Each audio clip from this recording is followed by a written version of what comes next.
کیا کہ اگر جو گھروں کے ٹینک ہوتے ہیں اوور ہیڈ ٹینک یا انڈر گراؤنڈ ٹینک بھی، اس میں کبوتر مر گیا اور پتہ نہیں چلا اور وہ پانی یوز کرتے رہے، بعد میں انکشاف ہوا کہ کبوتر صاحب نے خودکشی کی ہے، تو کیا حکم شرع ہوگا؟ دیکھیں، پہلی بات تو یہ کہ اگر وہ زندہ ہوتا، نکال لیا جاتا تو ہم اس پانی کو پاک تصور کرتے، لیکن جب کوئی شے جس میں بہتا ہوا خون ہو پانی میں گر کے مر جائے تو پھر جو اندر سے ایک ریزسٹنس ہوتی ہے جو پانی کو اندر پہنچنے سے روکتی ہے، ایک مزاحمت ہوتی ہے، وہ ختم ہو جاتی ہے اور وہ پانی اس کے اندر پہنچ کر خون کے ساتھ مختلط ہو جاتا ہے، اس کا اختلاط ہو جاتا ہے، یعنی ملاپ ہو جاتا ہے، تو پھر اس خون کی وجہ سے وہ پانی ناپاک ہوتا ہے۔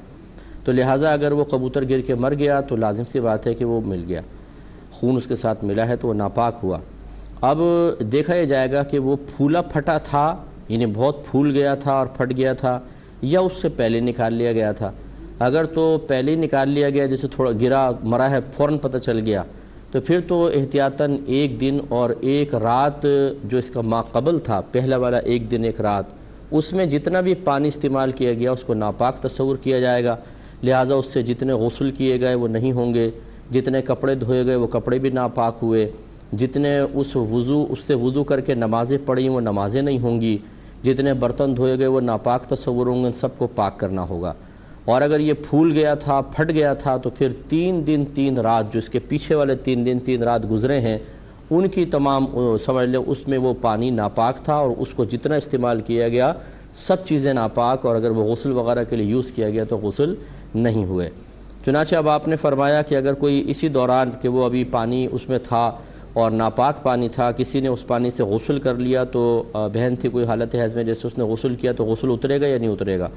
تو یقینی سی بات ہے کہ جب حیض ختم ہوتا ہے تو خواتین پہ جنابت طاری ہوتی ہے اور جنابت کو ختم کرنے کے لیے پانی استعمال کرنا ہوتا ہے، اور اگر وہ پانی ناپاک ہے تو وہ جنابت کو دور کرنے کے قابل نہیں ہے، تو وہ بہنیں حالت جنابت میں رہیں گی یا ہیں، تو اگر ابھی زیادہ وقت نہیں گزرا تو اس لیے ان کو چاہیے کہ وہ صاف اور پاک پانی لے کر فوراً دوبارہ غسل کریں۔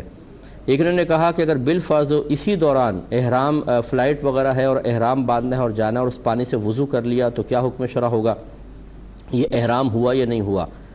دیکھیں، پہلے بھی آپ کو بتایا تھا کہ احرام دراصل نیت کے ذریعے انسان جب عمرہ یا حج کی نیت کرتا ہے تو وہ اپنے اوپر ایک حالت طاری کر لیتا ہے، جس حالت کے طاری ہونے کے بعد کچھ جائز چیزیں بھی اس کے لیے حرام ہو جاتی ہیں، اس لیے اس کو کہتے ہیں حالت احرام۔ تو اس کے لیے نہ پاکی شرط ہوتی ہے، نہ اس کے لیے باوضو ہونا شرط ہے۔ افضل اور اولا یہی ہے کہ انسان تازہ غسل کرے، وضو کرے، صاف ستھرا ہو اور پھر احرام کی نیت کرے۔ لیکن اگر بالفرض جیسے کوئی بہن حالت حیض میں ہے، کوئی مرد حالت جنابت میں ہے اور وقت ایسا آ گیا کہ اس کو فوری طور پر احرام کی نیت کرنی ہے، جیسے کوئی پہلے بھی کویسچن آیا تھا کہ مدینے سے مکہ کوئی بہن جا رہی ہیں اور میقات پہ پہنچی اور وہ حالت حیض میں ہے، تو کیا وہ نیت کریں گی یا نہیں کریں گی احرام کی؟ تو ہم نے آپ کو بتایا تھا کہ احرام کی حالت طاری کرنے کے لیے یا حالت احرام میں داخل ہونے کے لیے پاک ہونا شرط نہیں ہے، تو لہٰذا وہ نیت کریں گی۔ اسی طرح یہاں پر اگر وہ بہن حالت حیض میں تھیں، پھر پاک ہوئیں، اب یعنی حالت حیض ختم ہوئی، اب ان کو غسل کرنا تھا، جنابت دور کرنا